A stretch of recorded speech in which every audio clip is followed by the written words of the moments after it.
We do have mics. We did a mic check earlier today. We're good to go there. If y'all want to have a seat on either side on this top row, we're going to introduce y'all to come up. Okay, the mic is up? Yep. Okay. All right.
Shante Humphrey and Tracy Carson are still working registration. Tracy Carson is our social media maven, so holler at her, at least give her some kudos at the minimum. She's doing an awesome job for our organization. Everybody, y'all come on over here. Lord. And Shante Humphrey is our vice president. Does get checked, which is great. And these are some of our awesome board members. So before I introduce them, I want to ask y'all a question. Show of hands, have you guys joined the committee yet? Yes, sir? Oh, come on. Okay, so let me tell you about these awesome people on stage because you want to get to know them. So, what's your name, sir? Okay, and he is one of our advisory board members here. So he's here to just make sure that the mentorship program is on point. That is coming soon. So keep that in mind. I'm just gonna push this on down the way. Sean, go ahead and introduce yourself. Hi, I'm Shawnee McDaniel, Executive Leasing Assistant for Bridge Commercial Real Estate, and I'm currently on the board as Chief Administrative Officer. Hey guys, I'm Chanel Tobias. I'm an analyst at Stan Johnson Company, and I'm the Director of Finance. I'm John Thompson. I'm the Education Director here at AAREP. Hey, Don Billingsley, I'm originator with Grambridge Mortgage, and I am on the fundraising committee. I'm Chris Bell, and I am the COO. And then we got, yeah, come on, board members, come up first. Come get your shine. I really don't need. There's always. That's our vice president. Yes, there is always one. That's okay. We love her. All the same. And then we have Richard Slaton, who is also one of our panelists. Why don't you introduce yourself? Come on over here, sir. Yes. All right, good evening, everybody. I'm Richard Slaton. I am a banker at B of A and also a professor of finance at Morehouse College. Thank you guys so much. Please have a seat wherever you want. Thank you guys. Round of applause.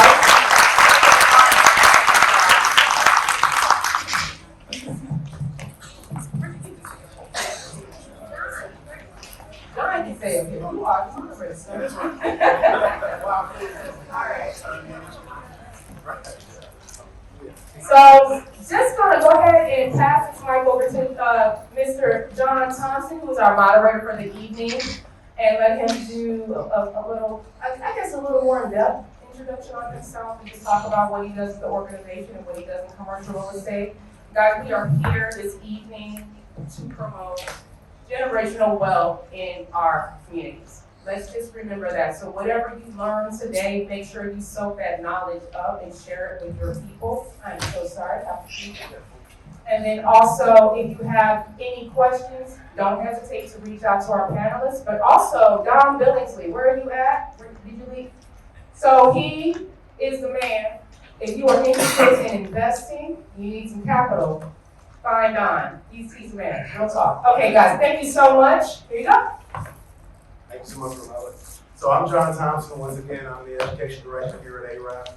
We're always looking for seasoned professionals to help us in our continuation of expanding our educational offerings. Also, we want to partner with every organization out there that will align with our mission to empower our people to the highest levels in commercial real estate. So I'm a commercial real estate leader. That's my hashtag for my social media. Some of them. I'm a commercial broker by day, aspiring developer at night, and so yeah. Without further ado, we're going to go to some introductions, and so yeah, we're going to an introduction, right? So yeah. Hi. Can everybody hear me? Yes.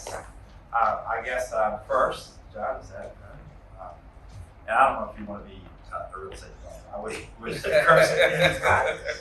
But my name is Rod Mullice. I have spent about 30 years in the built environment, working for construction companies, engineering firms, doing sewer work. 2009, in 2009, when everybody was leaving the real estate industry, I said, this is my shot. And so I started out at Newmark Knight Frank to gain some skills that I did not have, which was market analysis and financial analysis. Did that until went over to Colliers in 2014, and then started developing for my own account as a principal with some great partners in 2014, and had 2 round trips. And I'm a managing partner of Winsor Stevens Holdings. We'll do it here. Oh, okay, well, it's official time. Right, okay. All right. Good evening, everyone. I'm KB Yabuku. Work for a company called Colliers International. here based in Atlanta. I work in their Enterprise Client Solutions Group. Simply put, I do business development for Fortune 500 companies that have real estate needs that span across multiple markets, both domestically and internationally. And been in the business about 17 years now, and primarily on the brokerage side, doing some investment sales. Started my career with Jones Lang LaSalle, an office tenant rep. And then I did a brief stint in banking with BB&T, doing some commercial real estate construction lending. So, throughout my career, effectively my job has just been, simply put, to build and cultivate client relationships, to find solutions for their real estate problems, and to ensure that those solutions are effectively executed and implemented on the backside. So excited to be here tonight, and definitely honored to share the stage with these distinguished gentlemen, and looking forward to the discussion.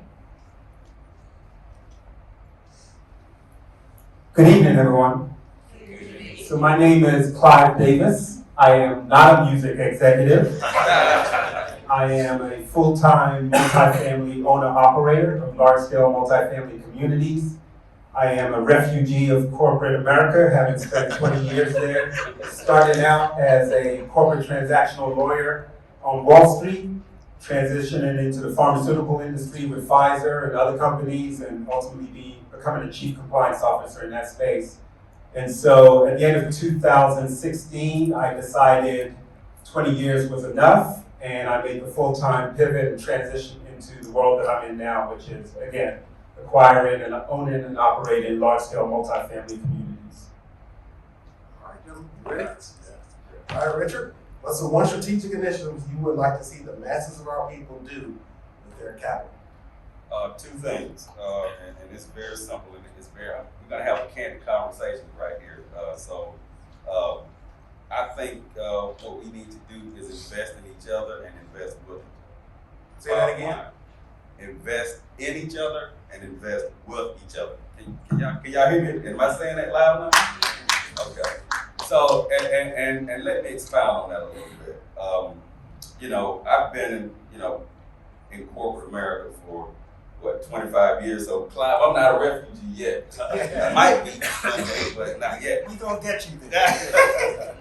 But what I've seen is we're almost afraid, to me, to trust each other and do business together. We'll trust the people that don't look like us first. And we got to change that mindset, change that dynamic. And I think that's really what I want to see happen. All right, let's see here. Rod, what has been the best investment you've ever made? Going down a college march and investing my time in helping them think through a downtown TLD plan for their land use. So tell the people who don't know what a TOD is. What is a TOD about? A TLD is a transit-oriented development, and Richard and I both worked in that space when he was at MARTA. I was a consultant for MARTA at one point in time and helped them with a model to kind of value opportunities around the transit system. And we have 38 transit stations inside of our system currently. And in the face of that study, there were some glaring opportunities that was presented to me. And the most glaring is that there were the highest in and out correlations of any two stations in the system was College Park and the airport. And I said, wait a minute, you got the busiest airport in the world here, and you got about 30,000 people working there, and there's something here we can program it. And so the time I spent with the people of College Park volunteering 5 or 6 times for the steering committee, I was able to program out 2 of my developments in that plan and cut my zoning time down to 60 days total for both of them. So I will tell you the most important investment you can make when it comes to real estate is look at the real estate, learn about the real estate, walk the real estate 5 in the morning if you have to. But learn about the real estate, and so just looking at it, and that was the best investment ever. So KB, is there an investment class you'd be cautious of? Is there an investment class you'd be cautious about investing in? An asset class you'd be cautious about investing in? Yeah, I don't know that there's a specific class or property type that I'd be cautious of. I mean, you know, any deal can be a profitable deal if you get in at a good enough basis, right? You know, if you take a step back and you just kind of look at, and Rod kind of alluded to it a bit in terms of just studying the real estate, but if you just study real estate trends, generally speaking, the timing of the market, just the cycles, you know, there's a lot of different investments that you can you know, get into in a profitable way. I mean, take for instance multifamily. You know, multifamily's had a great run, you know, the last several years, and you know, for the last couple of years, people have been saying that, you know, it's overbuilt. You know, it's you know, the show's going to stop at some point, and at some point it will. But generally speaking, if you just kind of look at the trends of specifically looking at Atlanta, and you look at the amount of people that are moving to Atlanta, you look at just some of the fundamentals of just the economy here in Atlanta. You know, it's one of the most diverse cities when it comes to industry types. It's got some of the best cost of living versus some of our other cities, major cities out there. And people are just continuously moving here in droves. I think through COVID, I mean, it seemed like everybody was moving here, right? Just throughout, I mean, I don't know if it was they saw the parties at Compound, and parties and what, but it just seemed like a lot more people moved here during the pandemic, and those people have to live somewhere. And it's you know, it's virtually impossible to buy a home right now in this market. And so if you look at that, I think you've got a decent run in multifamily, and you've got some time left there. And that goes for any property type. You just study the trends.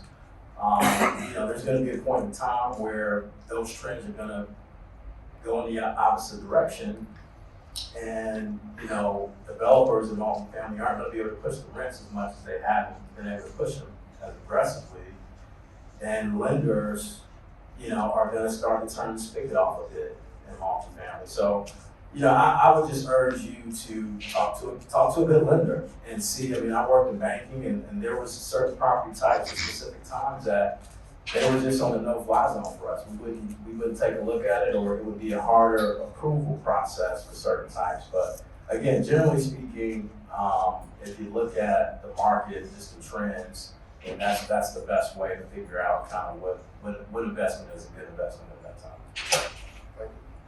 Clyde, what message do you have for our high-income earners in regards to investment? So I'm a low-income earner now.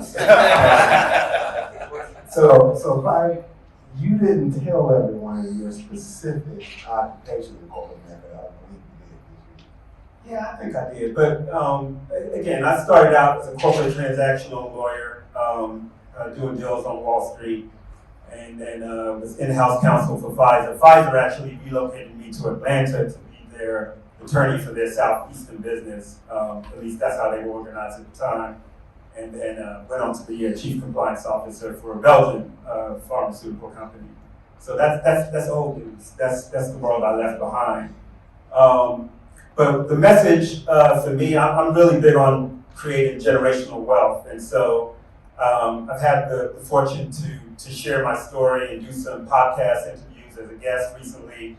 And one of the points that I continually stress is that I don't care how highly compensated you are, whether you're in corporate America or elsewhere, You cannot pass on a high income to your heirs. So if you want to create generational wealth and leave a legacy, if you're blessed to have a high income, you need to be thinking about how can I divert some of this disposable money into appreciated assets that can be a foundation for creating generational wealth. And so that's the biggest message that I would share. And then I would say a high income today could be zero income tomorrow. You can go into the office on Monday and they say, KB, we love you, you've done great work for us, but we no longer have a need for your role. Or we no longer have a need for you. Do you need any references? And so, I rebuke that, but yeah. so for me, making that pivot at the end of 2016 was about taking control of my life, taking control of my time, and not trading my time for money. Regardless of the amount of money, it was really about taking control of my life. And so that's the foundation for creating generational wealth. Gentlemen, so this question is for everyone on the panel.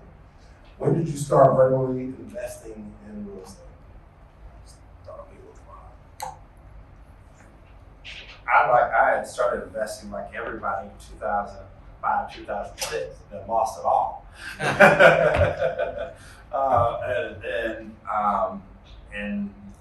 It was a very enlightening process for me because I tried to do a development and built 8 homes and lost my shirt, but I loved it.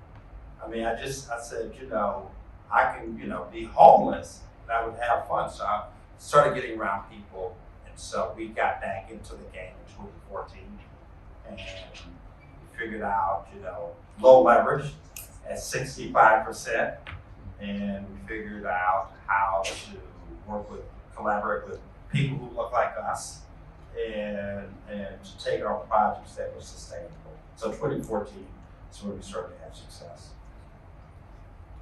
So for me, ever since I was 23 years old.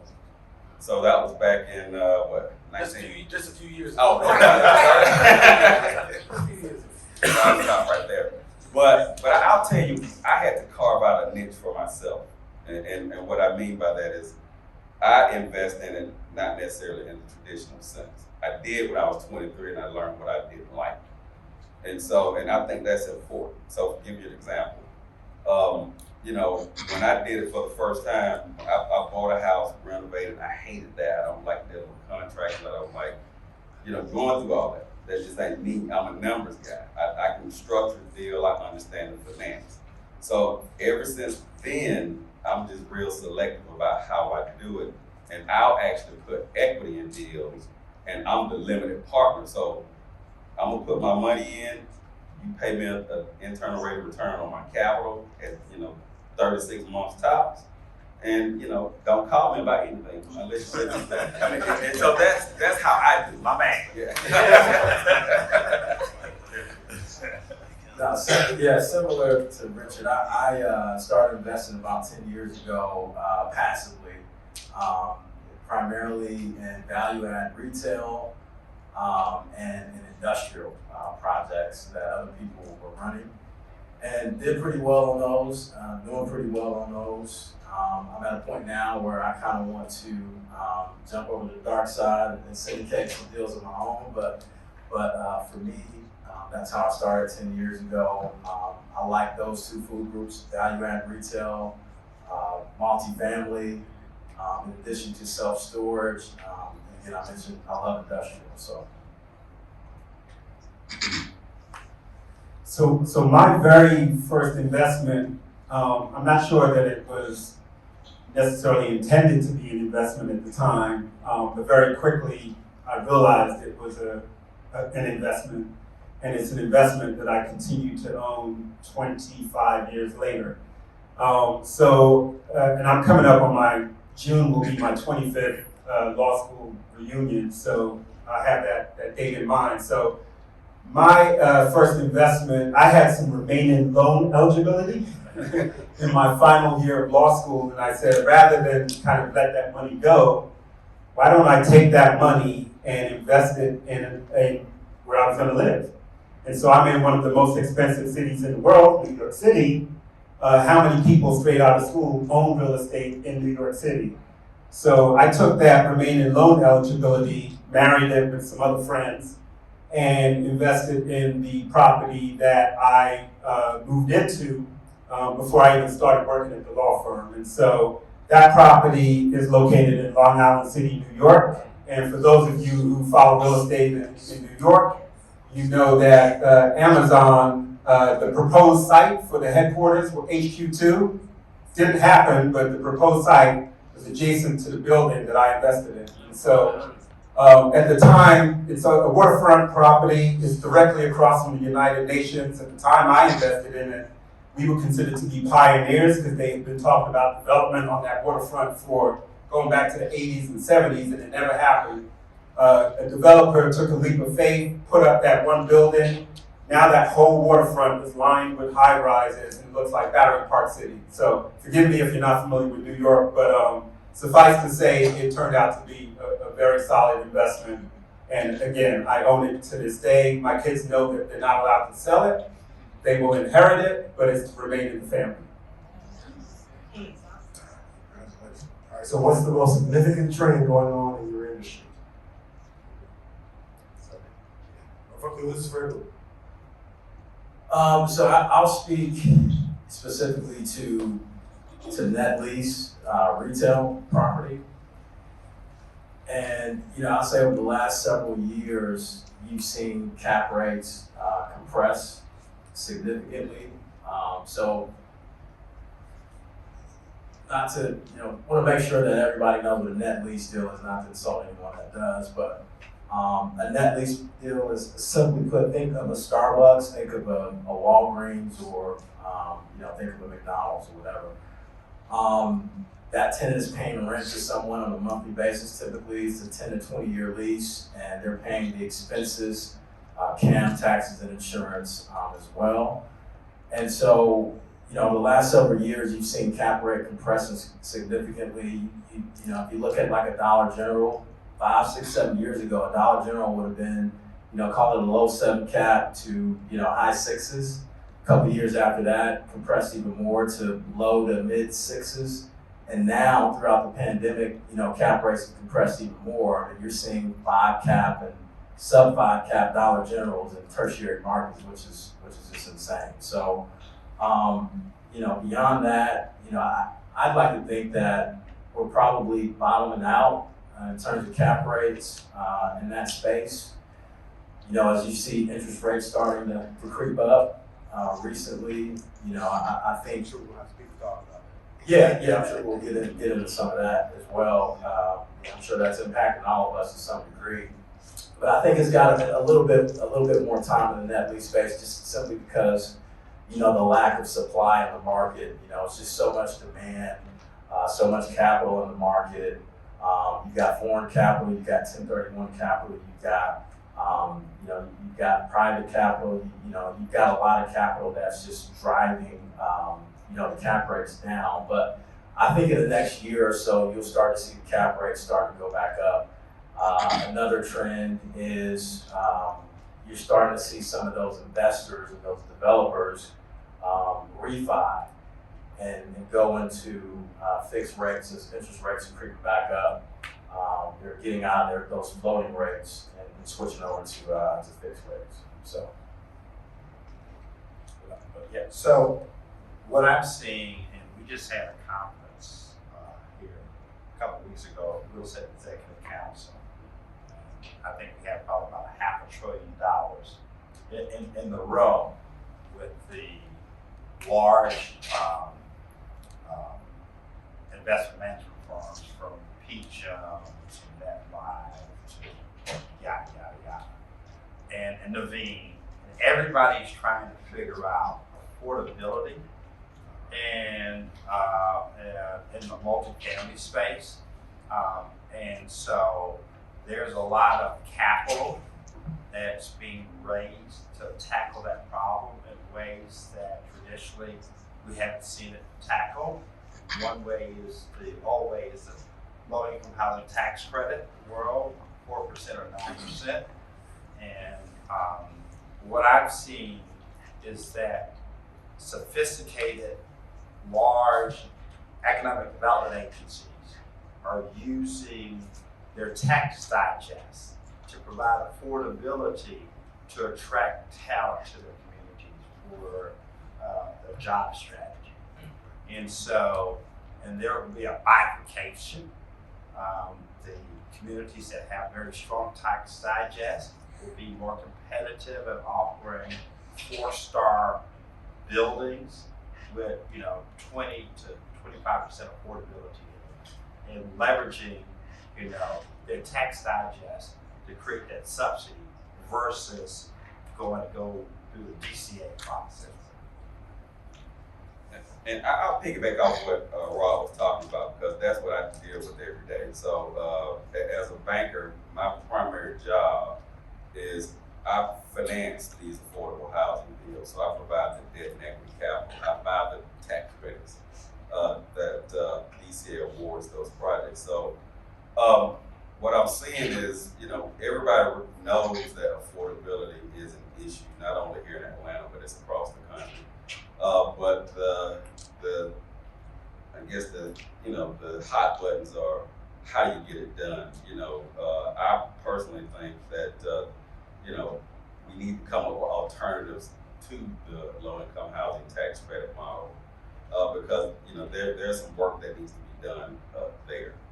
So you do have funds like the Atlanta Affordable Housing Fund, for example. On their board, it's a social impact fund that provide mezzanine financing for affordable housing projects. So I think to address the affordability, we're gonna have to come up with a financial model that probably does not include low-income housing tax credits. And I know several of those conversations have been on the way, and I've actually been a part of some of those conversations where we're actually looking at financial models and trying to figure out how we're gonna make it work. So more to come on that, but that's kind of how I progress. Follow up on that. Is that for both rentals, multifamily, and single family purchases? Because I think that's Yeah, so it is for both it's for single family purchases and for multifamily rental as well. But now I will tell you now with the home ownership portion, so it could be a townhome, it could be a single family detached home. I'm starting to see new markets tax credits become more and more prevalent in financing those kinds of deals. You have institutions like the Atlanta Land Trust. They're actually going in. They'll acquire the land, put the land in that land trust, and that makes the property theoretically affordable. For the duration. So the person that occupies the house or buys it, they have ownership to the improvements, but the land stays with the Atlanta Land Trust, for example. And so when they sell the property, they'll take the profits on the improvements, and they'll sell it to another affordable a family that needs their product. I'm going to do something controversial. I'm just going to say I fundamentally disagree with that model. And I fundamentally disagree with that model because this conference is about building wealth.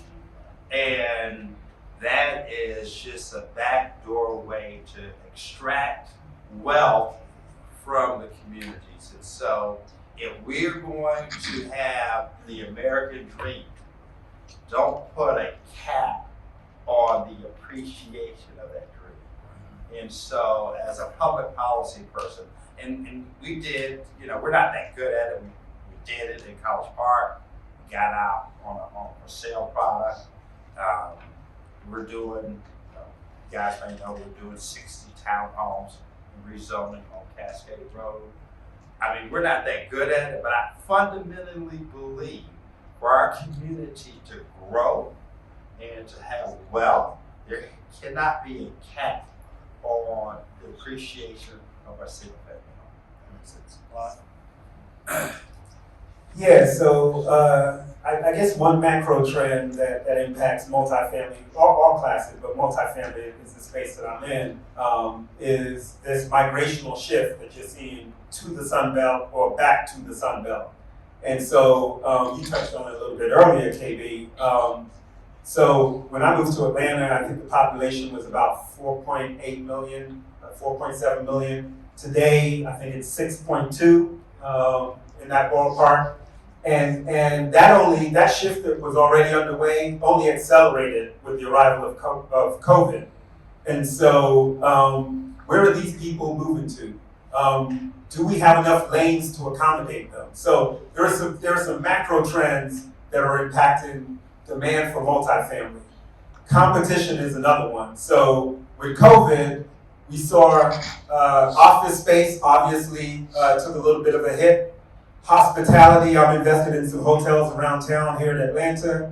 Hospitality took a big hit. I can tell you that the hotels I'm invested in, they effectively went down to 15% skeletal crew, furloughs, layoffs, and they're still trying to recover. And the forecast is for hospitality not to return to 2019 revenue levels until late 2023, early 2024. And obviously that depends on your location and the audience that you're servicing or the customer base that you're servicing.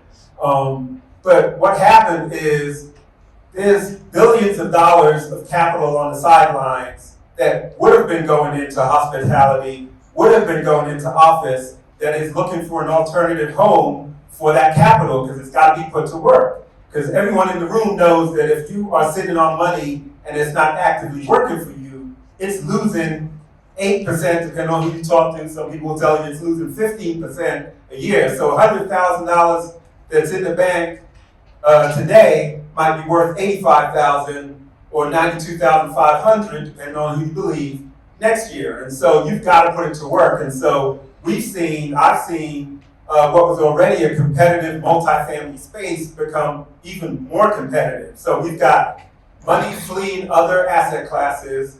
We've got international money trying to find a home, and then we've got foreign domestic money coming from the Northeast, coming from the West Coast, and everyone loves Atlanta. So that competition, what happens? When a lot of people want a scarce asset, that asset grows in value. And so we've seen that with cap rates, we've seen that with property values. I can tell you the property that we acquired in November, we've already received 3 unsolicited offers, and we've only owned it since November.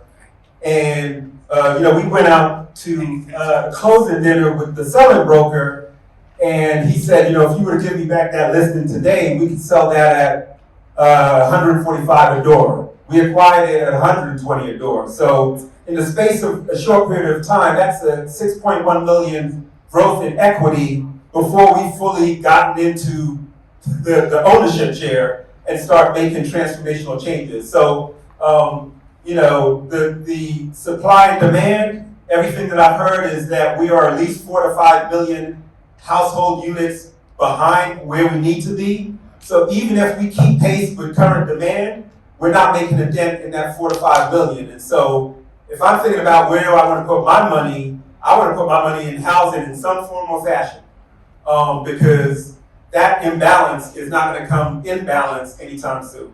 I want to ask Clyde a question because those fundamentals are just staggering, right? And so our return on cost that we're underwriting to used to be a 7, 8. Now it's 5.5. And is the demand because of inflation, and that the investors see inflation from the staying here for a while? It's not going to be transitory. It's going to be here for 2 or 3 years. I think the demand was already here before we realized what was going on with inflation, and I think it's just intensified when people are realizing, hold on a second, if I sit on this money and don't do anything, it's going to be worth less.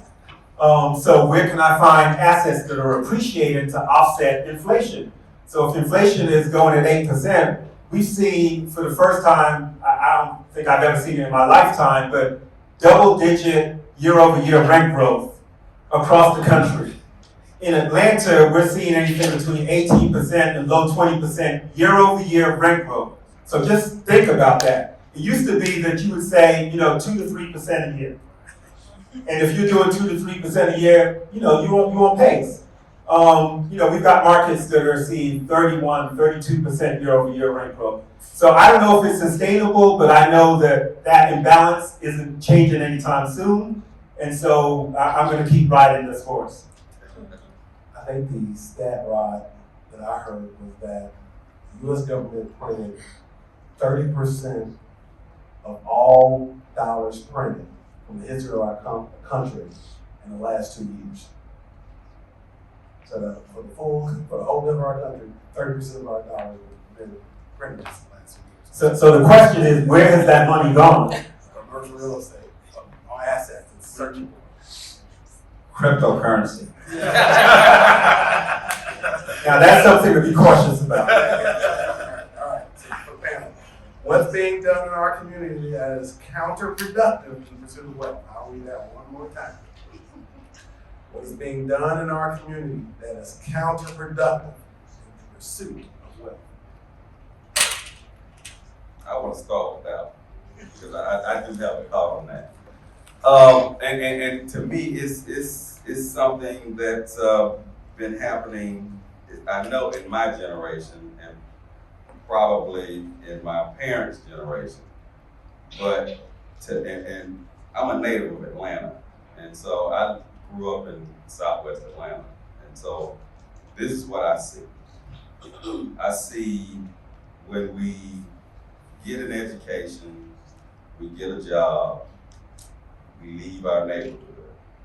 And then when we leave, other people move in, and then we want to say, oh, it's gentrification, because now all of a sudden property values are rising, and then we want to come back.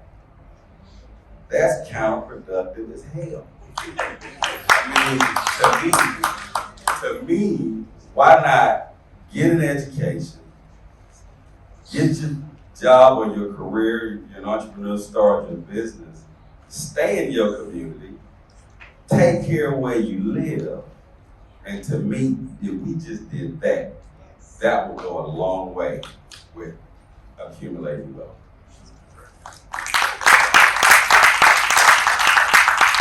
College Park for a reason. But I want to say that I want us to redefine what luxury is. I think we have to, as a people, redefine what luxury is.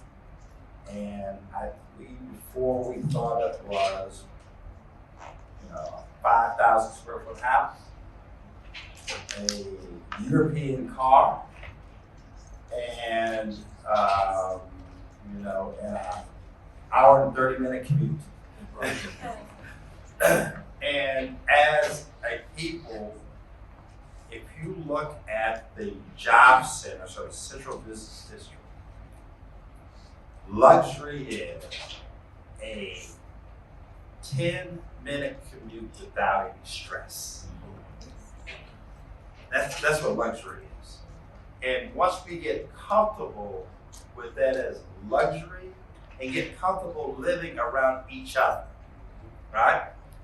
And validate our culture with each other, then we will become wealthy, not only in spirit, but in monetary terms.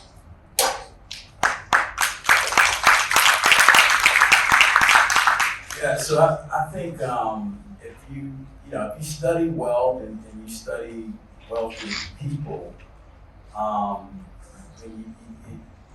you start to see a trend of it's a generational thing. It's not really built in one generation. For us, or a lot of us, for me specifically, we're first generation of a lot. First generation college graduate, first generation wealth, what have you. But it starts with our generation, and it's again, if you study wealth, you look at the people that have it and that have obtained it and have maintained it. It's chess. It's not checkers. And so the decisions that you make today need to benefit your great grandkids that you'll never meet in your lifetime. And so it's really a mindset shift.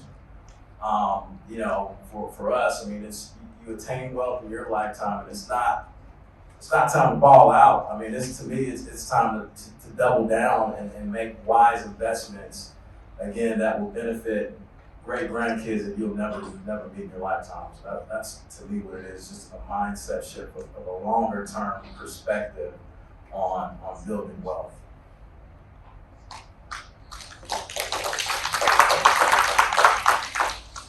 So a few things come to mind. I'm going to have to limit myself on this one. So one of the things that we do that is absolutely counterproductive is some of us who are blessed to accumulate some measure of success and wealth, we squander a portion of that wealth because we do not take care of estate planning.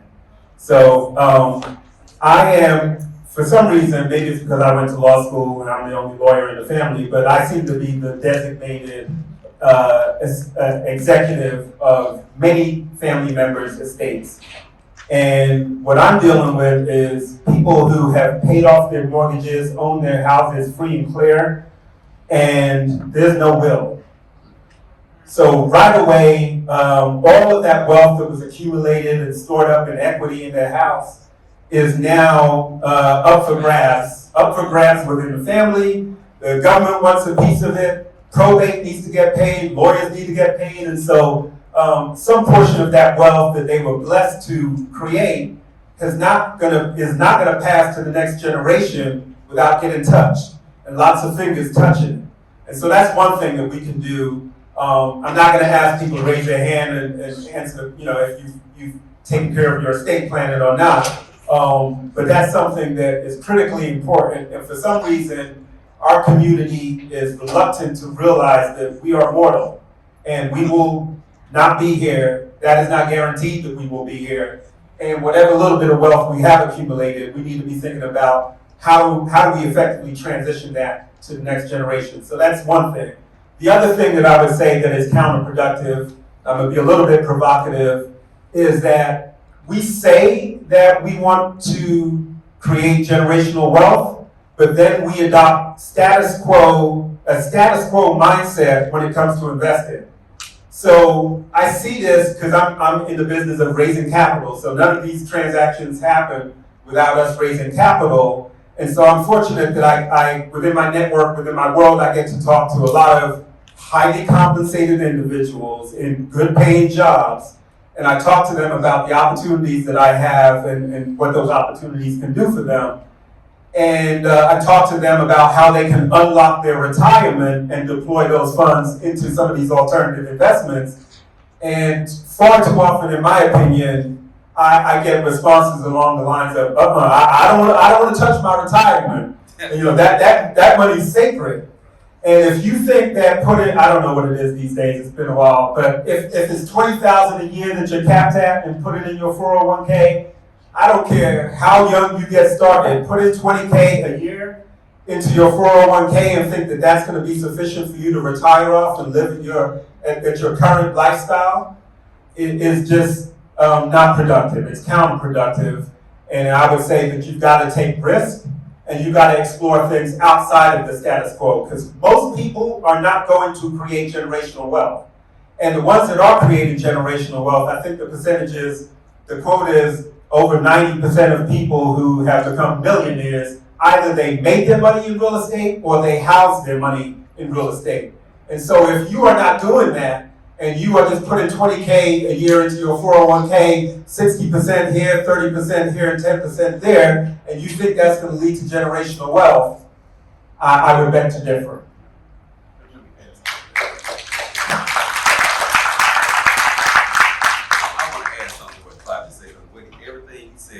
He's spot on and it makes perfect sense.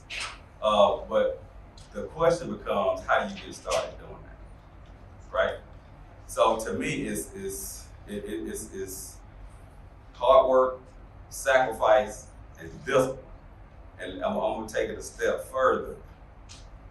We as a race of people are one of the highest consumers on the planet. So to me, it starts with changing our relationship, the relationship we have with our money. I mean, y'all follow what I'm saying? It's no different than having you in a relationship with a significant other, your money, right? You gotta cherish it. You gotta, plant it so it can grow. In other words, live below your means, get out of debt if you are in debt. If you're not in debt, stay out and save your money.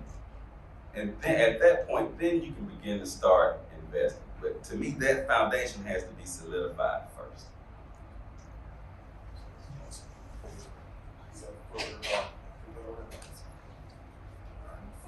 So we're down to the final question of the evening. Hopefully everyone's going to enjoy it. I think everybody's prepared, right? We're gonna get some questions from the audience. Oh no. I'm saying, we're gonna get questions from the audience, pretty friendly questions. All right. So how has the Black flight to the suburbs stalled economic growth and power in the Black community? How has Black flight, not white flight, but how has Black flight to the suburbs crippled the growth in the Black community? There was a cartoon that I saw at Harvard University Graduate School of Design. And they said, there was a cartoon I saw. It says, we're gonna move all out to the suburbs. And we're gonna trick them to come out here and then we're gonna take what they got. And doggone they did. In Washington, D.C., Chocolate City? Washington Post, Southeast, Noma. All of those areas that were traditionally, Georgia Street, Howard University, all of those areas, we don't value each other. We gotta love ourselves, we gotta love our culture. And we gotta say, you know what, you are a knucklehead, and I'm not gonna allow you to be the dominant culture in this community, okay? And so, I, as a kid, lived on Main Street in Hinesville, Georgia. I could ride my bicycle and buy a milkshake at Hinesville drugstore for 60 cents. I could ride my bicycle, my mom at 9 years old. My mom would send me to the grocery store and buy a loaf of bread for 60 cents. I walked to school and I walked to church. And I've been trying to create those communities for myself because that's when I was the happiest. Right. I wasn't happy riding on an interstate, for an hour and a half. Who loves being on 285? Who loves being on 285? Come back to your community. Come back to Cascade. Come back to Cleveland Avenue. Real 318. Come back to Metropolitan. Go over to Pryor Road, Jonesboro Road, and put down your stake and let's hold the city. I'm going to answer that question by basically giving y'all an assignment. And you don't necessarily have to, and this one, I want y'all to ponder this because you got to think about it. I want y'all to think about the state of Black people pre-integration. And think about the state of Black people after it. And you'll see the strength that we had before integration and how we got lost after.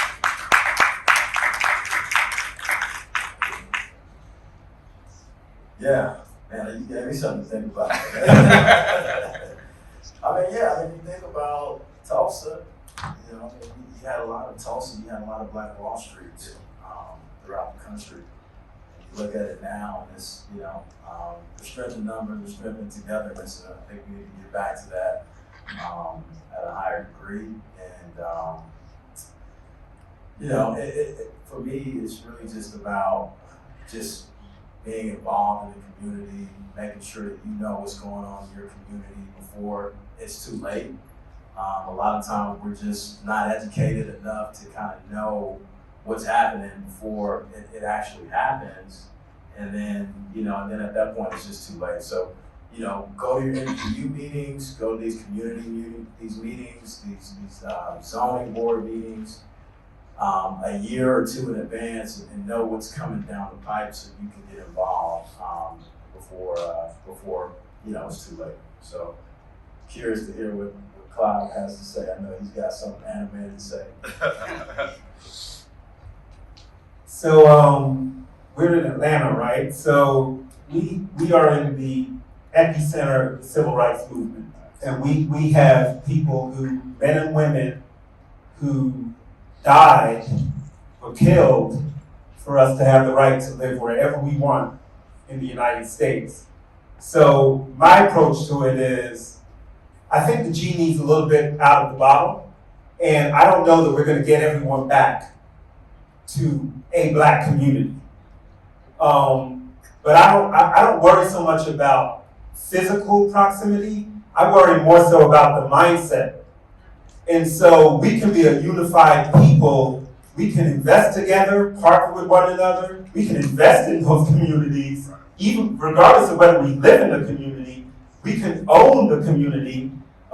We can own real estate. We can own blocks in the community, whether we live there or not. I think everyone is striving to be in places where they can provide the best possible education to their children. And so there are a lot of factors that come into play in terms of where you end up living.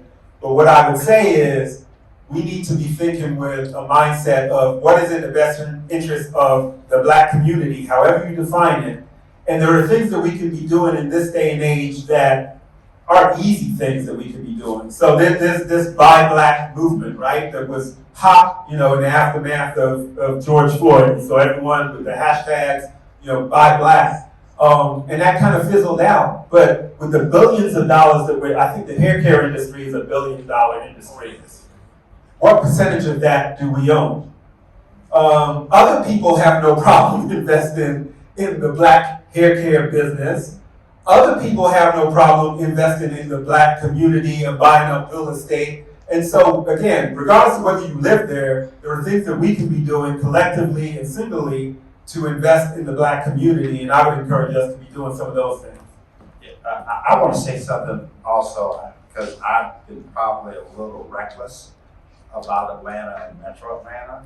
When I came to Atlanta to go to Morehouse back in 1985, we had the city of Atlanta, where it was the only place where we had Black leadership, okay, political leadership, which is important for zoning and economic development. By the 90s, we had Fulton County.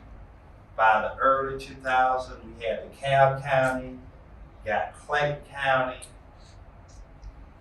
In 2016, I think we got, 2008 to 2020, we got Cobb and Gwinnett and Clayton County. So we're here. We got political power. And we figured out that we can work together on election day, okay? But what we need to figure out is how do we invest with one another and say, okay, and I have to say something here that we need to know. I was getting ready to close on the Lamp of the Park on the west side in the block, Donnelly Holloway, Bankhead Highway. And I said, hey, I had to raise another $90,000. What I did, I was on my way to a meeting. I picked up the phone and I called Clyde Davis, the music executive. No, Clyde Davis. I said, Clive, I got this deal. I'm trying to close on the land on Friday, and I need $90,000. This is the return we'll do on it. Da, da, da. He said, Rod, send me the documents. Send him over the documents. He said, man, look at it. You know what? I think I can do this. Now, me and Clive had talked a couple of times. He's toured my property. But that was very powerful, okay? But it fit into a strategy we had. And the strategy we had is that we went out and we wanted to invest with H.J. Russell. We wanted them to invest with us. We went out and got David Moody and for him to invest with us. We went out and got David Todd. We wanted him to invest with us. And so we got everybody in a built environment who knows construction, or they know, real estate, and they said, hey, they're with me and they know what they're doing. So other people were like, so somebody says, show me the 5 people you're with, and I'll show you your future. Start getting with the folks and just say, hey, invest with me on this deal. And that's how you start building wealth for our community and for your families. Gentlemen, thank you so much.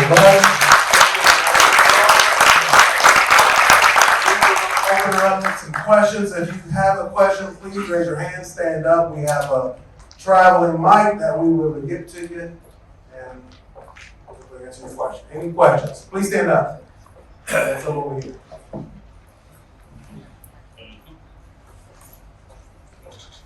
Please introduce yourself and your question, sir. Can you hear me? Good deal. Yeah. My name is Colliers. Good discussion. Thanks for sharing. I'm curious about, because I didn't hear this come up, like where do opportunity zones fit within the whole investing in real estate landscape? Is that a viable opportunity that we should look at and consider? The property that we are developing or closing on, I'm seeing you responding to emails while on stage, is in an opportunity zone. But we're not investing or developing it as an opportunity zone. Development is a takeout option for us. And so our view is that it has to be good real estate first. The fundamentals have to be right, and so we just kind of look at real estate first, and then it may be an opportunity some in the future. But most of the large aggregators are the ones who kind of drive the opportunity zone business. You have another question? Yeah, I have a question. I don't need a mic. Yeah. Okay. So we discussed a lot, or you guys discussed a lot around mindset and how to get more people in the community engaged in legacy and long-term investing. So I don't think I've heard a lot of like how and what that would look like. I know primarily it could be representation. I mean, there's a great turnout here of people who are actively involved, and this will impact our local communities. But is there anything that you all see in terms of what can be done to get people more in the mindset of legacy and long-term investing within our community? So the answer to that question to me is so many, but from my perspective, I call it an adaptive challenge, if you will. So here's what I'm saying. The mindset has to be changed, and it has to start at the individual, personal level. So in other words, you gotta want to do it, and then you gotta surround yourself with like-minded people that also want to do it. Kind of what Rod just said. I'll show you 5 people, you hang around, I'll show you a few.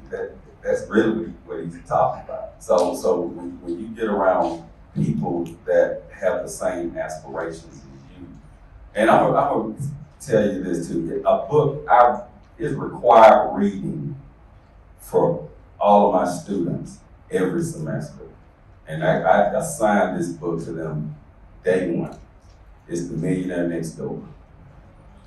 And I make them read that book cover to cover, and they have to stand up and tell me what they learned out of that book. And I still read that book.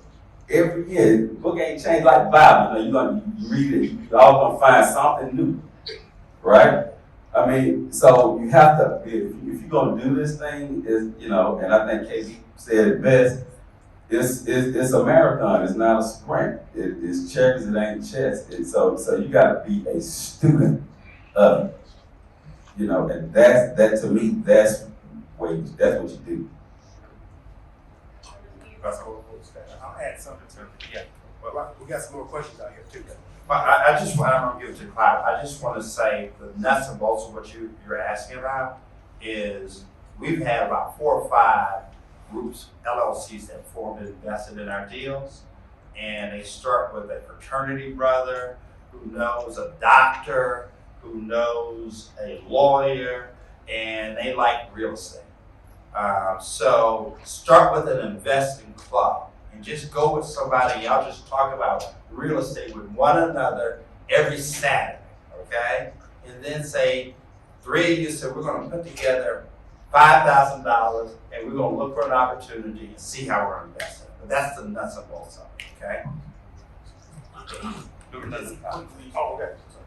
So, with the time that we have, I'll just offer one thing, and it's really about investing in your education. So, pretty much, I'm assuming everyone in this room has probably attended or has attended a college or a university.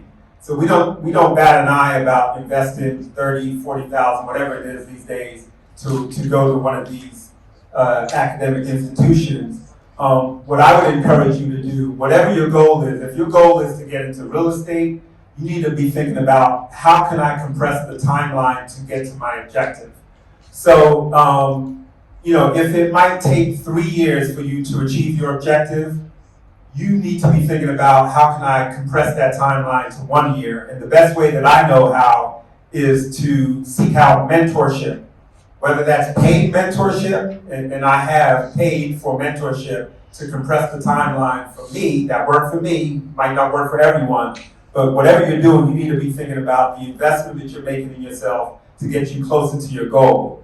And I think not enough of us are willing to pay to get to that next phase in our journey. And you got to think about it just like you thought about your BA degree, your 4-year degree. You only did that because you thought that that was going to lead you to, unfortunately, most of us thought it was going to lead us to a good job, where we work 10, 20, 30 years and then retire. But we did it because we thought it was going to give us a stepping stone.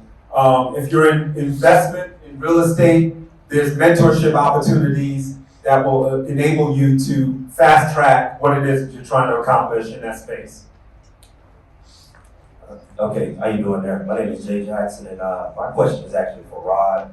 I've been following you in a lot of the projects you've been doing for some time now. So I've been in residential real estate for a number of years, and recently just took the leap into commercial real estate and working on my first commercial real estate deal. It's a project that significantly changed my net worth. Just this one commercial deal. But one of the things I would like to ask you is, how did you fund pre-development on your first couple deals? Because that's my commission on my largest deal. Really? Yeah. So I lived below my means, and so I lived below my means. I got a $200,000 commission check. Instead of buying a car, instead of buying a new house. What trip did you go on? Didn't go on no trip. Started paying Niles Bolton Associates, who was it at? Smith Gambrell, Everly and Associates, and paying for fees for zoning applications.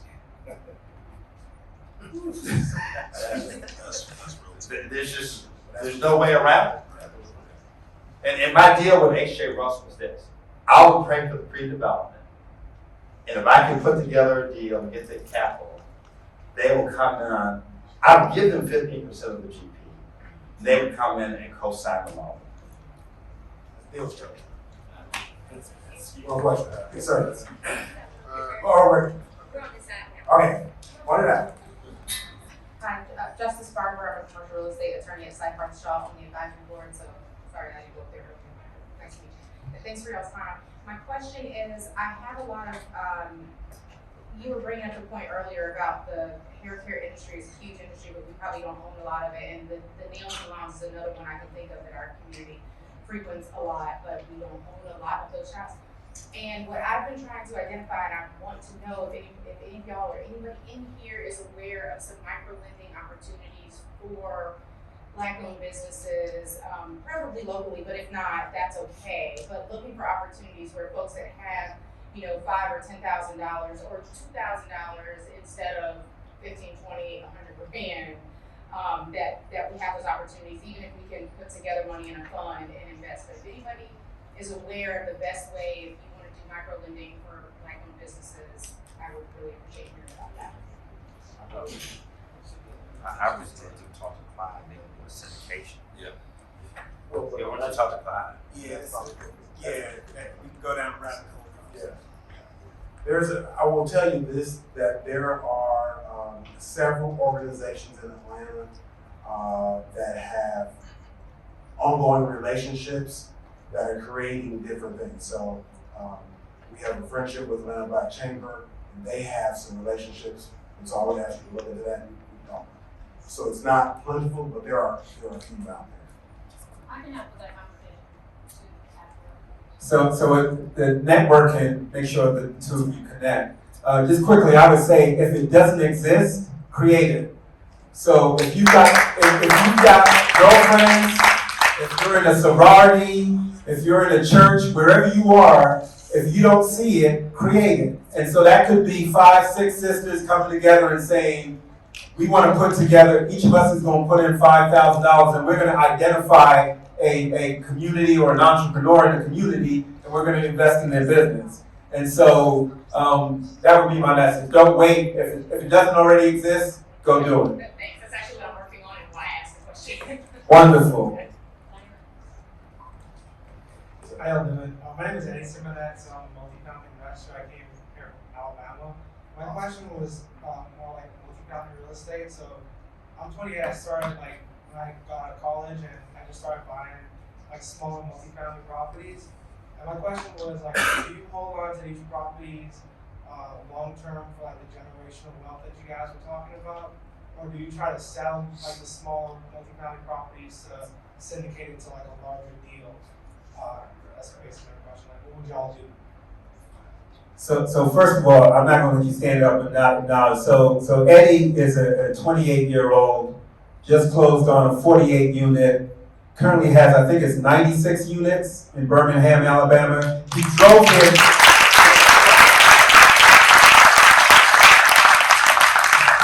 here tonight because I told him I was going to be on this panel and there was this good event happening. He needed to be here. And he said, I'll see if I can make it. And lo and behold, he's in the audience. So that's the definition of hustle. If you're not clear on what hustle is about, accumulating what he's accumulated at 28, he's gonna blow me out the water and surpass what I've been able to do. And he's starting out young, and he seeks out mentorship. And so I just wanted to say that before I try to answer the question. But in terms of hold strategy, I think one of the big factors is how are you financing your deal? Because that's going to dictate, how long you're prepared or willing to hold the transaction. So on my deals, we typically talk to investors about a 3 to 5 year hold, and at some point in that cycle, they're going to be wondering when is my principal coming back to me with lots of friends. And so the investors essentially dictate what the hold period is. Now, if you're doing things where you have more control or more influence over your investor group, that's where you have the flexibility to determine, maybe we're going to make that 3 to 5 a 5 to 10. And so those are some of the factors you have to think about when you're thinking about hold time.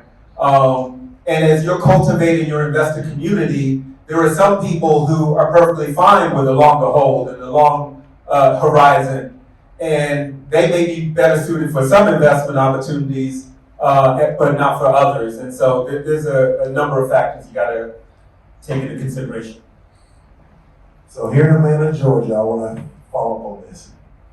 The family that owns more commercial real estate that I'm aware of is the Seelig family. Who knows who the Seelig family is? So they've been around 100 years and they have one business model. They buy and hold. They never sell. And here's another thing. They have been investors for 100 years.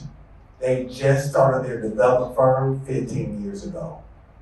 So they never developed anything new, right? So you can build something from the ground, sell it, it's a large flip. And it creates a lot of income, right? They'll be all up, right? However, long-term work, wealth building, is owning and holding for the long term.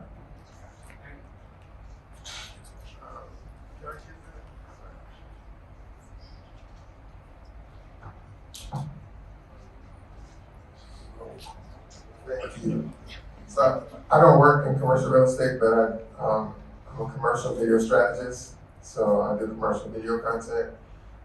My question is, with Generation Z poised to lap millennials in wealth by 2030, the recent rise in entrepreneurship and the new wave of networking events driven by explainer content has shown the power of access online and driven new mindset in business. Moreover, the effect of the Black family households losing ground to white families due to affordable internet access during the pandemic, should and are commercial real estate professionals looking at ways to leverage free Wi-Fi access into their commercial units as a way to drive wealth into the community? And is it even feasible? We have the only Google Fiber building south of I-20. And that was the Harold Harbor. We have a partnership with Google that they are bringing Google Fiber to the Bluff. And what happens when you bring Google Fiber, you get 4 or 5 members of the information technology department from Chick-fil-A come move into your building. You get folks from Delta Airlines move into your building, okay? And then the kids who are in your building who have to do instructional technology because of COVID, their access is much faster, okay? And so we've partnered with Google on every development that we have, and we'll continue to partner with Google.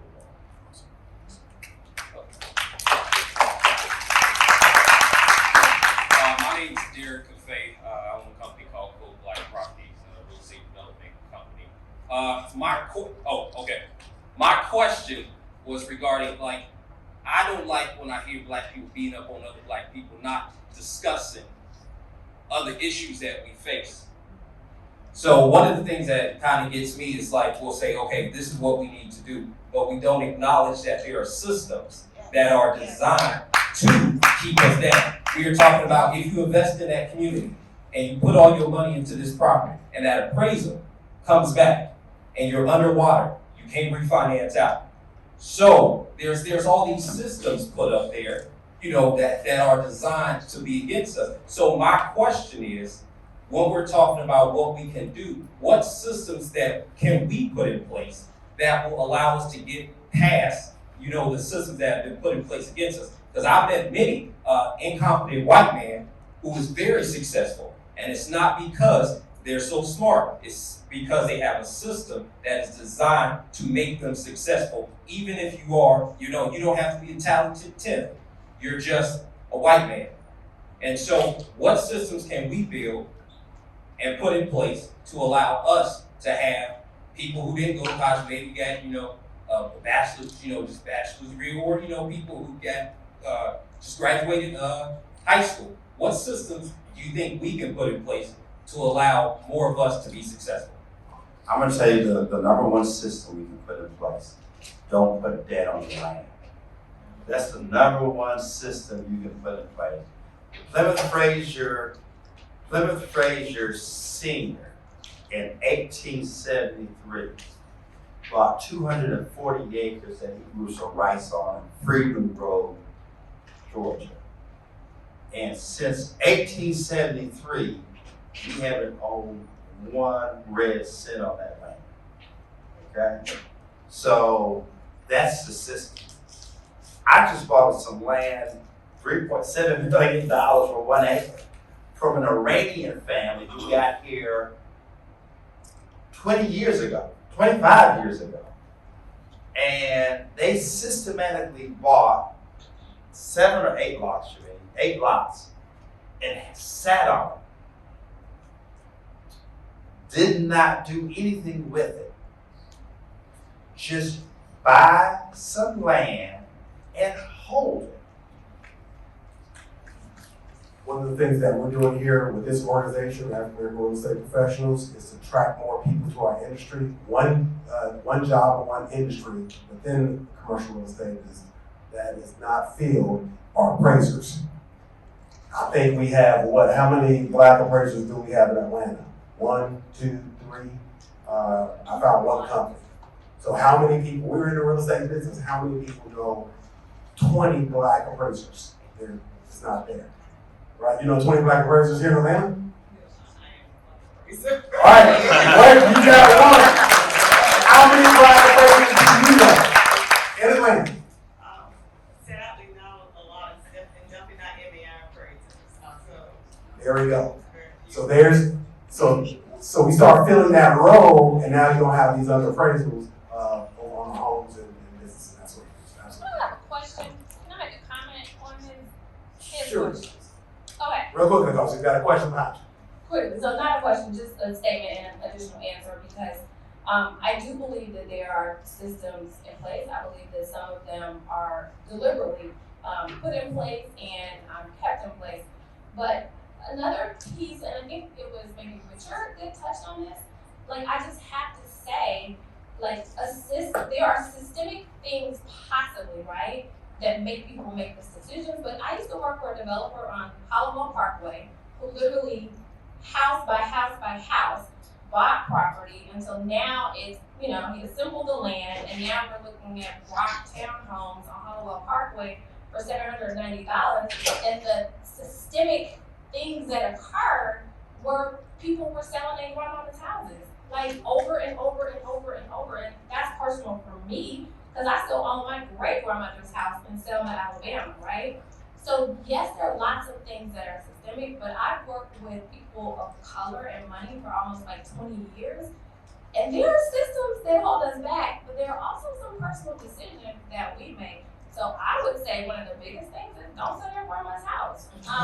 And I don't know what are the systems that get you to a place where you got to sell it, but I also know from my family, it was a ton of sacrifice to never have to sell it.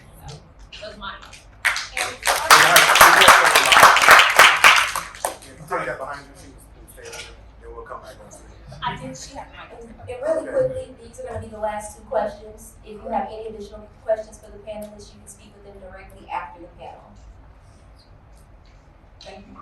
This question is for Richard. You mentioned hot off the press affordability with a capital A. We need to find some alternate solutions and creative ways to get it done. And you're looking at creative financial modeling to do that. So what levers are you looking to pull to get some of that done? So, what we're looking at doing is, we call it, raising social impact funds. So basically, it's a private equity fund, if you will, but the returns that will be paid to those investors in that social impact fund would be less than, Clive or Rod or KB would be required, so those guys might want, 15, 18, 20% returns versus these social impact funds, they'll get about, 5 to 7% return on that money. And believe it or not, that's beginning to gain a lot of traction, because like I say, we all know that affordability is an issue, and we're just trying to come up with creative ways to do it. But you'll start seeing more and more of those funds being created and popping up. Thank you. Thank you, AAREP and gentlemen, for this event. I am not a real estate professional. I am probably the population all we need to be talking to. So I'm just someone who really believes in keeping our Black communities, not Black flight. I tease my friend here about wanting to bring out of the neighborhood. So, piggybacking on what she said, I get at least 10 calls a day or text about wanting to sell my property, right? How do we stop that? How is there a 1-800 stop the property? Stop the property. Seriously, and it bothers me because it seems like it's targeting the Black and brown community. Every coworker I have says they can show me the same text. And so when she's talking about stop selling your grandmother's home, it's because someone who knows that property is worth $400,000, I'll give you $70,000, right? They don't know the value, they don't know the worth. So is there a 1-800 stop the property number? That's the first thing. The second thing is my family, talking about legacy, they have 400 acres of land in Camden, South Carolina. We have family all across the Northeast. We're all there's this invite my brothers and I have just backed out of it because it's all this, rules. So how do you save that? Because the property owner beside our line is a Caucasian man, and he's already watching to see which relative is about to die off. Because right now we have 5 people and one person's a lawyer, and we're trying to get younger people involved, but all the younger people are not interested. So that person is waiting for that last older relative to pass away so that they could possibly buy, because if we don't pay those taxes, the taxes is $1,000. So my brothers and I have all said, we'll pay the taxes. Let's just keep that property in our family. So those 2 questions are. Yeah, the first question is plant some flowers, cut your grass, put up a sign and says that, and put up a flag that says proud homeowner of street name, okay? And just show pride of ownership. And I think they will get the message, all right? And so, but we have to be very bold in saying, and sticking our flag literally in the ground, and we're here to stay. And as people are proud of at Regency Park, and they're proud over at Edgewood, or they're proud off of Briarcliff Road, show some pride in your plot of land. That's first. Second item. One of the things that has been a great joy for me is that I've been getting calls from people in Jamaica, people in South Carolina, Charleston, South Carolina, in South Fulton, to put together a development plan for them and say, hey, we will give you an idea how to develop your land, keep it in your family, but you can hire us for a fee to do this plan for you. So it is an ongoing business. A plan beats no plan every day of the week. Okay, and so you can't get all of your relatives on board if you don't have a plan. Thank you guys for coming out.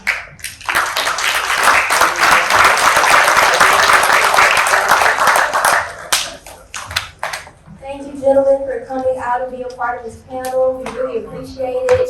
Thank you, ladies and gentlemen, for coming out and listening. We really appreciate you all being here and taking part of this very informative conversation that we had. And some of your questions were very great. Appreciate those. Gentlemen, you can stay on stage. Everyone else, you have drink tickets. You have 2 of those. We have beer and wine out in the vestibule as well as some light snacks. Help yourself. We are in this space a little bit longer. Like Rod said, network, talk to someone you haven't talked to before. If you haven't already, follow us on Facebook, LinkedIn, Instagram, all of AAREP ATL. And you all have a good night.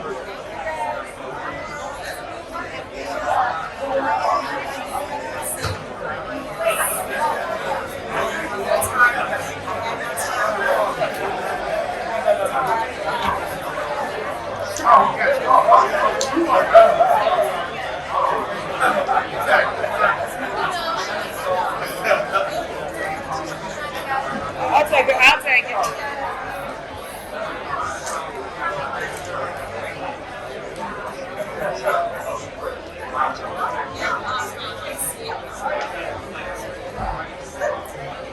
Alright, ready again. And closer.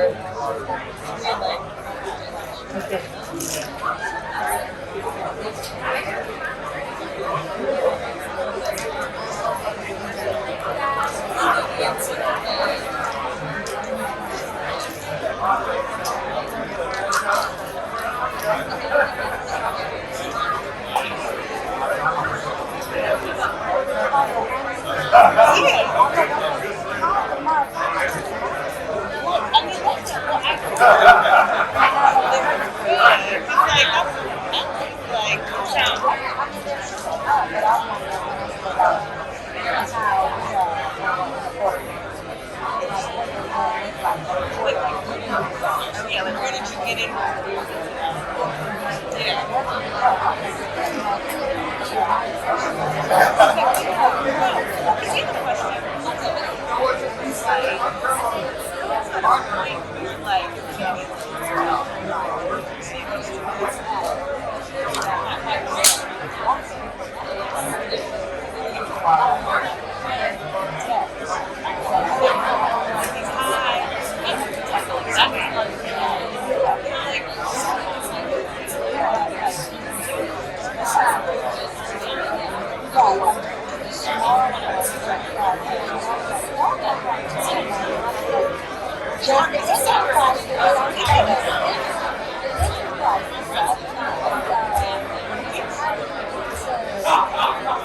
Thanks for coming. Thanks for having us.